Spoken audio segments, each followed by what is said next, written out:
नमस्कार, मैं हूं राज और आप देख रहे हैं प्योर पॉलिटिक्स। डोनाल्ड ट्रंप इस वक्त पूरी तरह से कंफ्यूज हो चुके हैं।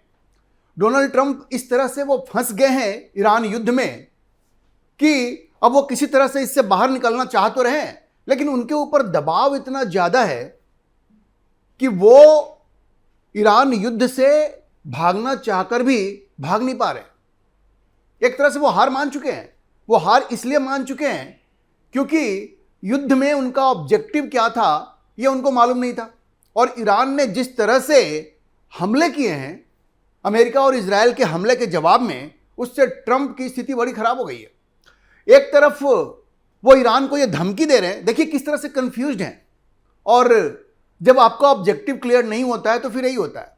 एक तरफ ट्रंप ईरान को धमका रहे हैं कि भाई अगर 6 अप्रैल तक का समय दिया उन्होंने कि स्ट्रेट ऑफ हॉर्मुज को खोल दो, और अगर नहीं खोलोगे तो वो धमकी दे रहे हैं कि जो खार्ग आइलैंड है, जो खार्ग द्वीप है, जहां पे तेल का बहुत बड़ा भंडार है, वो ईरान के लिए बड़ा महत्व रखता है। वो कह रहे हैं कि उसको हम कब्जा कर लेंगे।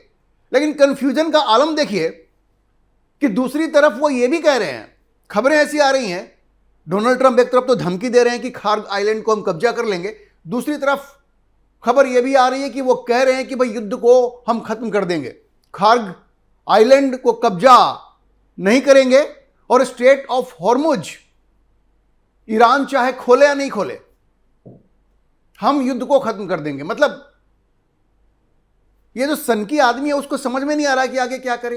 एक तरफ कहता है कि खार्ग आइलैंड को हम कब्जा कर लेंगे जब तक वो स्ट्रेट ऑफ हॉर्मुज को नहीं खोलेगा, और दूसरी तरफ खबर यह आती है कि वो कह रहे हैं कि भाई हम युद्ध को खत्म कर सकते हैं, स्ट्रेट ऑफ हॉर्मुज वो खोले या ना खोले। तो इससे आप क्या समझेंगे?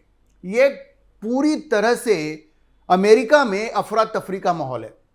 अफरा तफरी का माहौल इसलिए भी है कि जिस तरह से ईरान ने रिटेलिएट किया है, बदले की कार्रवाई की है, यह अमेरिका ने सोचा नहीं था। और देखिए ईरान अकेला नहीं है। जो लोग ये समझते हैं कि ईरान ये लड़ाई अकेले अमेरिका से लड़ रहा है, वो सही नहीं है। वजह क्या है कि रूस और चीन पूरी तरह से ईरान के साथ हैं। कि जितने भी हमले आप देख रहे हैं ईरान कर रहा है, जैसे दुबई में उसने हमला किया, कुवैत का वो जो ऑयल टैंकर था उसको उसने बर्बाद कर दिया। ये पिन पॉइंट जो अटैक्स हो रहे हैं वो कैसे हो रहे हैं? अमेरिका का जो सबसे बड़ा एयरक्राफ्ट कैरियर है फोर्ड, उसको पिन पॉइंट अटैक जो किया, आपने देखा होगा डोनाल्ड ट्रंप ने जो कहा था कि 17 अटैक उस पर हुए, कभी इधर से कभी उधर से, जो ट्रंप कह रहे थे। ये पिन पॉइंट अटैक कैसे हो रहा है? जो F-35 को मारा, हिट किया, वो कैसे हो रहा है? ये सब रियल टाइम इंटेलिजेंस से हो रहा है, जो रूस और चीन ईरान को मुहैया करवा रहे हैं। और ईरान ने जो अपनी रणनीति बदली, देखिए अमेरिका को ऐसा लगता है कि वो ईरान को घुटने पे ला सकता है, तो उसके पीछे सबसे बड़ी वजह यह है कि ईरान के जो पड़ोसी देश हैं, चाहे वो सऊदी अरब हो, संयुक्त अरब अमीरात हो, दूसरे देशों, कतर हो, वहां पे अमेरिका ने अपने एयर बेस बना रखे हैं, अपने आर्मी को स्टेशन कर रखा है वहां पे। अब ईरान ने कहा कि अगर तुम हमारे ऊपर हमला करोगे, इजराइल हमारे ऊपर हमला करेगा, तो हम तुम्हारे इन एयर बेसेस पे जहां तुम्हारे मिलिट्री के पर्सनल, मिलिट्री के लोग बैठे हुए हैं, उन पे हम हमला करेंगे। और खबर यह है कि बड़ी संख्या में अमेरिका के लोग वहां मारे भी जा रहे हैं। ये जो बॉडी बैग्स अमेरिका में वापस जा रहे हैं, उसकी बड़ी निगेटिव प्रतिक्रिया वहां पे हो रही है। और मैंने आपको पहले भी बताया कि नवंबर में वहां इलेक्शन होने वाले हैं अमेरिका में, यूएस कांग्रेस के इलेक्शंस होंगे, मिड टर्म इलेक्शंस होंगे, और उसमें ट्रंप की स्थिति बड़ी खराब है। तो उससे पहले ही वो भाग जाना चाह रहे हैं, क्योंकि उनको लगता है कि अगर मिड टर्म इलेक्शंस में अगर उनके हाथ से सीनेट और हाउस ऑफ रिप्रेजेंटेटिव्स, क्योंकि दोनों जगह रिपब्लिकन्स की बड़ी थिन मेजॉरिटी है, बड़ी छोटी सी मेजॉरिटी है, और अगर जिस तरह का असंतोष अमेरिका में बढ़ रहा है इस युद्ध के खिलाफ, खास करके जो तेल के दाम है वहां भी ऊपर जा रहे हैं, इन्फ्लेशन ऊपर जा रहा है, तो ट्रंप को डर हो गया है। ट्रंप भागना चाहते हैं, हालांकि वो धमकाते भी हैं क्योंकि कंफ्यूजन की स्थिति है। लेकिन ईरान ने क्या किया है? ईरान ने उसका जबरदस्त बदला लिया है। ईरान ये कह रहा है कि भाई हम पीछे हटने वाले नहीं हैं। और देखिए ट्रंप जो हैं वो अब बहाने ढूंढ रहे हैं युद्ध से भागने के। अब वो कह रहे हैं कि भाई हम ईरान में सत्ता परिवर्तन करवाना चाहते थे और सत्ता परिवर्तन अब हो गया है। वो कैसे? वो कहते हैं बहुत सारी लीडरशिप जो है, टॉप की लीडरशिप जो थी ईरान में, उसको हम लोगों ने खत्म कर दिया है, तो उससे सत्ता परिवर्तन हो गया क्या?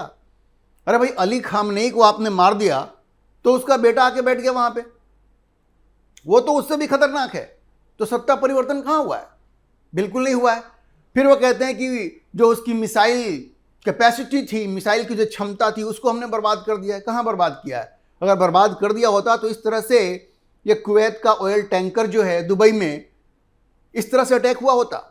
ये दुबई में जो अटैक हुआ है, दुबई में चारों तरफ आग लग चुकी है उस पोर्ट के पास जहां उसका टैंकर था। इस तरह का हमला ईरान ने किया है। तो ईरान की जो मिसाइल की क्षमता है वो भी नष्ट नहीं हुई है।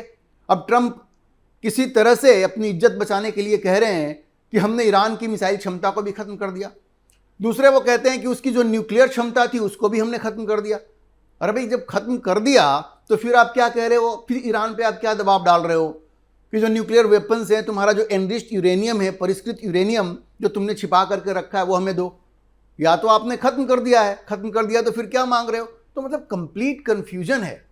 वो किसी तरह से अपनी इज्जत बचा करके ट्रंप वहां से भागना चाह रहे हैं। लेकिन एक दूसरी समस्या आ गई है।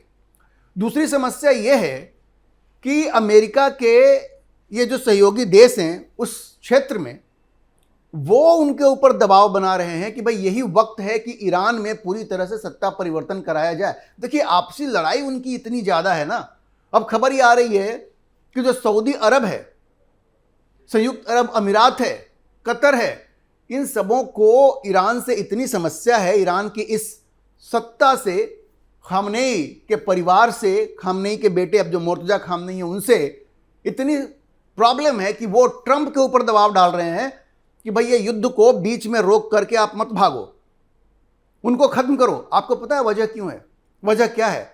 वजह यह है कि इनको ये डर लग रहा है कि ये जो खामनेई परिवार है कभी भी इनसे बदला ले सकता है, और एक बार ये युद्ध खत्म हो गया तो जिस तरह से इन देशों ने, संयुक्त अरब अमीरात ने, सऊदी अरब ने, कतर ने, इन लोगों ने जिस तरह से अमेरिकी फोर्सेज का साथ दिया है, तो ईरान उनसे बदला लेगा। और इसलिए ट्रंप के ऊपर ये दबाव बना रहे हैं। ट्रंप बड़े फंस गए हैं। जैसा मैंने आपको कहा, उनको डर है कि वो मिड टर्म इलेक्शंस हार सकते हैं, वो भागना चाहते हैं। लेकिन ये जो देश हैं, जो अमेरिका के परंपरागत मित्र हैं, जिसमें सऊदी अरब है, यूएई है, कतर है, ये सब ट्रंप के ऊपर दबाव बना रहे हैं कि नहीं, इस ईरान की सत्ता को आपको खत्म करना पड़ेगा। अब ट्रंप करें तो क्या करें? क्या करें? उनके अपने जो एलाइज हैं, नेटो जो एलाइज हैं, नेटो जो मिलिट्री अलायंस है, उसके जो देश हैं वो उनका साथ नहीं दे रहे। फ्रांस उनका साथ नहीं दे रहा है। फ्रांस ने तो मना कर दिया है कि अमेरिकी प्लेन्स जो हैं, जिनमें हथियार है, वो फ्रांस के ऊपर से नहीं गुजर सकता, जो ईरान पे हमला करने के लिए जो जा रहे हैं। फ्रांस ने मना कर दिया है और ट्रंप इससे बड़े नाराज हैं। फ्रांस को खरी खोटी सुनाई उन्होंने। जर्मनी ने भी मना कर दिया। ये जितने भी नेटो देश हैं वो सब ट्रंप का साथ नहीं दे रहे हैं, और ट्रंप इतने नाराज हो गए हैं, वो कह रहे हैं कि जाओ भाई, स्ट्रेट ऑफ हॉर्मुज को खुद से संभाल लो, अब हम उसको नहीं संभालेंगे। ये बच्चों वाली बात जैसे ट्रंप करते हैं ना, ये सिर्फ ये दिखाता है कि उनका कॉन्फिडेंस पूरी तरह से हिल गया है, और ईरान ने जिस तरह की रणनीति बनाई है उससे ट्रंप चारों खाने चित हो गए हैं। अब देखिए, जैसा मैंने आपको बताया कि जैसे ही ट्रंप ने कहा कि हम खार्ग आइलैंड जो है, खार्ग द्वीप जो है, जहां पे ईरान का बहुत बड़ा तेल भंडार है, उसको कैप्चर करेंगे, ईरान ने तुरंत बदला लिया। और मंगलवार को कुवैत का जो वहां पे ऑयल टैंकर था, जो दुबई पोर्ट के पास था, उस पर जबरदस्त हमला हुआ है। चारों तरफ आग लग गई है, पूरा टैंकर बर्बाद हो गया। सोचिए, ऑयल टैंकर में जब हमला होगा तो यही होगा। और उसके बाद से तो ट्रंप की स्थिति और भी खराब हो गई है। अच्छा, ऐसा नहीं है कि अटैक सिर्फ एक तरफ से ही हो रहा है। उससे पहले आप देखिए कि अमेरिकन ने क्या किया कि ईरान का जो इस्फहान जो जगह है जहां पे ईरान का हथियार रखा हुआ है, म्यूनिशन है, वहां पे 2000 पाउंड का जो बंकर बस्टर बम होता है उससे हमला किया। तो भाई, आपने हमला किया, उसने उसका बदला लिया। आपने उसको धमकी दी, उसने बदला लिया। इस तरह से ये युद्ध खत्म नहीं हो सकता। मैंने आपको पहले भी कई बार बताया है कि जब तक जमीन पे अपनी सेना को ट्रंप नहीं भेजेंगे, ये युद्ध खत्म नहीं हो सकता। अब खबर ये आ रही है कि ट्रंप ईरान में घुसने का प्लान बना रहे हैं, खार्ग आइलैंड को हथियाने का प्लान बना रहे हैं। लेकिन प्लान बनाना और उसको एग्जीक्यूट करना, दोनों में बड़ा फर्क है। एक तरफ वो कहते हैं कि हम ईरान में घुस जाएंगे, और दूसरी तरफ ये कह देते हैं कि भाई अब हम युद्ध को खत्म करना चाहते हैं, जो स्ट्रेट ऑफ हॉर्मुज चाहे खुले या ना खुले। तो ये कंप्लीटली दिखाता है कि इनकोहेरेंट माइंड है। मतलब एक दिशा में वो फोकस नहीं है। उनका फोकस क्या है किसी को कुछ नहीं पता है। युद्ध कैसे खत्म करना है, किन शर्तों पे खत्म करना है, ये उनको नहीं मालूम है। जब भी उनके सामने समस्या आती है, सारे देशों ने उनका साथ छोड़ दिया ना, सारे मित्रों ने साथ छोड़ दिया है। दुनिया में कोई आज की तारीख में अमेरिका के साथ नहीं है। और ऐसे में ट्रंप बिल्कुल अलग थलग पड़ गए हैं और इसलिए युद्ध से वो भागना चाहते हैं। और ईरान इस चीज को समझ गया है। देखिए, ईरान धीरे धीरे बहुत ही आक्रामक होता जा रहा है। पहले तो उसने पाकिस्तान को लात मार के भगाया। यह पाकिस्तानी जो है ना, असीम मुनीर, यह मध्यस्थता करने की सोच रहा था, जबकि खबर यह थी कि अमेरिकी जो बमबर्षक विमान है और इसकी जो एयरफोर्स है, उसको पाकिस्तान ने अपना एयर स्पेस दिया ईरान पे हमला करने के लिए। ईरान को यह सब मालूम है और यह कह रहा था कि हम मध्यस्थता करेंगे। ईरान ने साफ साफ कह दिया है कि भाई पाकिस्तान का इसमें कोई रोल नहीं है। तो पाकिस्तान को तो पहले लात मार के भगाया ईरान ने। इजराइल ने भी कह दिया कि भाई पाकिस्तान का तो कोई रोल हो नहीं सकता है, तो खुद एक आतंकवादी देश है। तो ईरान, देखिए, इजराइल तो पहले से पाकिस्तान के पक्ष में नहीं था। ईरान ने जिस तरह से पाकिस्तान और आसिम मुनीर की बेइज्जती की है, यह उसका कॉन्फिडेंस दिखाता है। और दूसरे खबर यह है कि ईरान अब यह कह रहा है कि स्ट्रेट ऑफ हॉर्मुज एक तरह से उसकी मिल्कियत है। जो भी जहाज उधर से गुजरेंगे उनको पैसा देना पड़ेगा जी, वो चार्ज करेगा तो स्ट्रेट ऑफ हॉर्मुज से जहाजों के गुजरने का। अब देखिए, ट्रंप ने कौन सी स्थिति पैदा कर दी है। अमेरिका में लोग यही पूछ रहे हैं कि तुम स्ट्रेट ऑफ हॉर्मुज खुलवाने की बात कर रहे हो, अरे भाई युद्ध से पहले तो वो खुला हुआ ही था, तो अब क्या कर रहे हो तुमने किया कि अब तो स्ट्रेट ऑफ हॉर्मुज पे भी बंदिश लगा दी ईरान ने। अब वो कह रहा हम पैसा वसूलेंगे और ईरान की जो पार्लियामेंट है उसने इसको मंजूरी भी दे दी है। अब देखिए कब से ये लागू होता है।